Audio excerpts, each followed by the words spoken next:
I'm Geraldine Moon, and in celebration of World Breastfeeding Week this year, I have my friend and radio DJ, Natasha Faisal. She's going to be chatting with us, hanging out with us today, talking about all things breastfeeding. Yeah, like for today, you can call me a breast friend. Thanks for having me. I love it. How did you balance radio life and mom life, breastfeeding, you know, that whole 2 to 3 hour schedule? And honestly, I just went with the flow, you know, like the moment you stop to think, that's when things will start crashing down. But I think I kind of had it quite easy last year because call it a blessing in disguise, but it all happened during lockdown. I gave birth in June last year, and like for work-wise, we didn't have a lot of on-ground activation. So the bulk of work was really just the on-air stuff. I went to work for like 4 hours and that's it.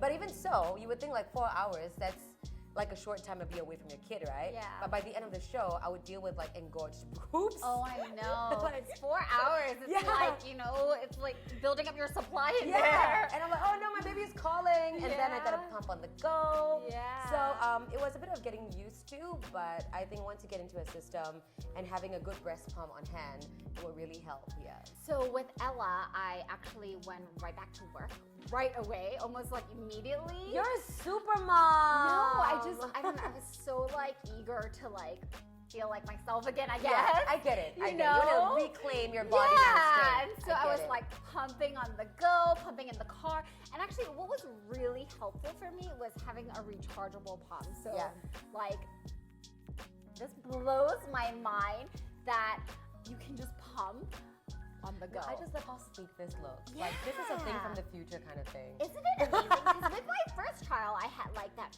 big bulky pump, and I'd be like all set up with a station and like plugged in, and it was just so inconvenient. Whereas with Ella, I was literally, I like put this in my bag, got into the car, pump in the car, I would pump on set. Yeah. And you know, it's so quiet. I mean, I literally just turned it on and you couldn't hear it, right? Man, I've ever been on set before and I had to pump, and I thought like, I gotta find somewhere discreet and go behind the scenes, but I forgot, even though they can't see me, they can hear me. Seriously? This guy just came in and asked, what's that sound? It's like a zong, zong, zong. It's so embarrassing. So loud. That was on just now, and that was, you I didn't hear a single thing. It's like, let's hear it again. What am I hearing? Nothing. Nothing. Yeah, like I could do this in the same room as other people and they would not know that I'm pumping. It's embarrassing to bring this up, but I've got this thing called the inverted nipples. What does that mean? Have you not heard what it is? My mom calls it the blind nipple. What? Wait, so is it like actually inverted? It is. So like I don't really have... Wait, okay, hold on, sorry. Like so... Do you want me to draw it out? Okay, so this is how it is. Okay, when there's a baby, the way I see how they do it in movies or whatever, they just sit there and then the baby will just latch on. For me, I have to position my baby like that, like flat, and I have to vertically lower my breast so that like I let gravity help. Yeah. And then she'll suckle, and then slowly the nipple will come out. Wow, so that's pretty uncomfortable then. Pretty much, yeah. And that was also the case for pumping. So I have to lean forward to make sure that, you know, the nipple comes out and then it will start expressing. Be engaged. Yeah.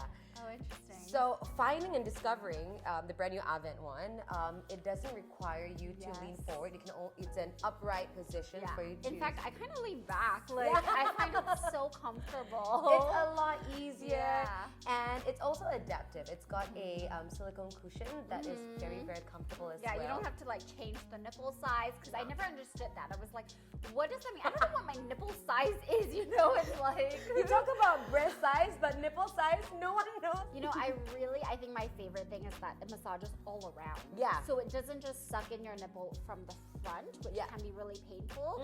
It really feels like a baby, you know, because it's kind of like stimulation around the whole nipple. Yeah. And I feel like I let down a lot quicker with this. That's what it is. Yeah. The natural motion technology, I feel like I didn't have to stay on there for like 45 minutes to get that same amount of what I can with the Avent one. So I think with Ella, I felt a lot more pressure because it was my second pregnancy. I mean, my second child. Yeah. And I felt like you know, I would see all these photos on Instagram of like moms with like oversupply and like freezer filled with breast milk, and I never had that. I was always like trying to feed her, get her satisfied, trying to pump, trying to like build up my supply, whatever that means. Yeah. And it was just so hard. Like at one point I had to actually turn off social media because I was done seeing everything. And I feel like it's not realistic because obviously everyone has different experiences and journey and supply to begin with. But like, do you find yourself a bit like, apart from that, like having your second child, knowing that what you were capable of before, was it more challenging for you? Like you wanted to do more? I think I wanted to do more just because I felt like, okay, I got this, you know, now I want to be like that. It's like you always want to be better. Sure, yeah. And obviously with oversupply, you also have other issues. Yeah. But I always wanted that like, you know, Instagram perfect, like freezer filled with breast milk to be like, oh yeah, look at my breast milk supply. And I think I really tried. I kept to a pump schedule, which actually really helped. Right. So I definitely think that because I was pumping regularly after feedings, I was able to build some sort of a supply. I mean, it was never as good as those like Instagram photos. I know.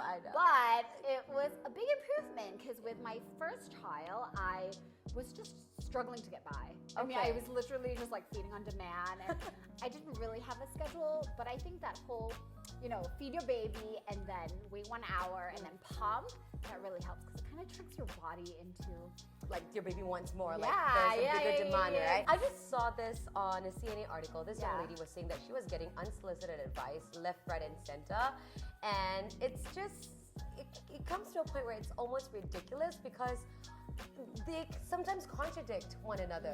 Am I right? And at the end of the day, everyone will have something to say. Yeah. And in my opinion, as long as your baby is fed, that's it. Fed is best.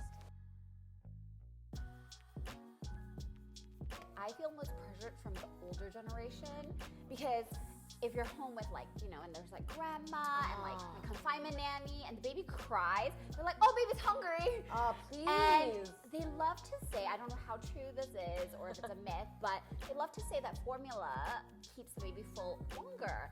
So my confinement nanny with Ella, she would tell me, oh, give her a bottle of formula at night so that she can sleep longer. But then I'd go to my pediatrician and she'd tell me that's not true. Yeah. So there's a lot of different advice there whereby I felt a lot of pressure to be like, no, I want to exclusively breastfeed. Yeah. You know, because that is what I wanted at that time, but I think there's pressure no matter what you choose. For sure. Right? It's like you choose to formula feed and people are like, oh no, breastfeeding is the best. You choose to breastfeed, people are like, oh no, give your baby a bottle of formula. Yeah, I was on the other side where I got pressured by saying that breast is best and it's the only way. And to a certain extent, it is true. Yeah. But not everyone has the privilege to exclusively breastfeed. And that's where I figure out, like, you know what, fed is best. Like, as long as the baby is full, that's the job done. Yeah. I mean, for me, I don't know if it's like a new mom thing, but you know, after you've given birth, with a pump schedule and breastfeeding, like you tend to go into a daze. Like it's a lot and you forget easily. And one of the challenges for me was to remember the last breast that I was either feeding or pumping from. So I would use hair ties and wrap it around like either wrist to That's so clever. I'm gonna do that. So yeah, I'll do that. Then you gotta remember to do that. You have to remember to switch it, right? Yeah. No, but I think having a visual cue is very, very essential. You know, That's because what I needed. I used an app last time and I would just forget. I'd forget to log in. I would forget to stop the timer. And I'm like a pen and paper kind of girl, so that would be very good for me. Man, but I mean, what kind of advice would you then give to new moms who are expecting and probably feeling very anxious about the entire journey? I think it's just to go with it. Yeah. It's like the more you kind of embrace it, it's easier to enjoy. Yeah. Right? But if you're comparing it with your old life, being able to sleep X amount of hours at one go, it's just not gonna happen. Yeah. Right? So you kind of have to, I don't know, I think take in those pockets of you know, being awake at night with your baby alone, like that's kind of special too. That's exactly it. Like actually finding joys in the little things instead of being too caught up about what I'm missing out on. Totally. And honestly, that's exactly what I would tell myself too, you know, like to just enjoy every moment because obviously it will pass really, really quickly. Yeah. And if I could turn back time, I would actually relive everything again because it's the initial bond that you have with your newborn, and it's something that's just a price can never be set on, right? Yeah, and they're only that small once.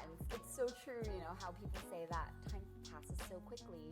Well, thank you, Natasha, for coming and chatting with us. That was so much fun. Man, the pleasure's all mine. We could go on forever, actually. We could go on forever, but hopefully you guys learned something, and if you're a new mom, you feel encouraged. You're not alone in everything that you do. Like, a lot of people have gone through the same as well.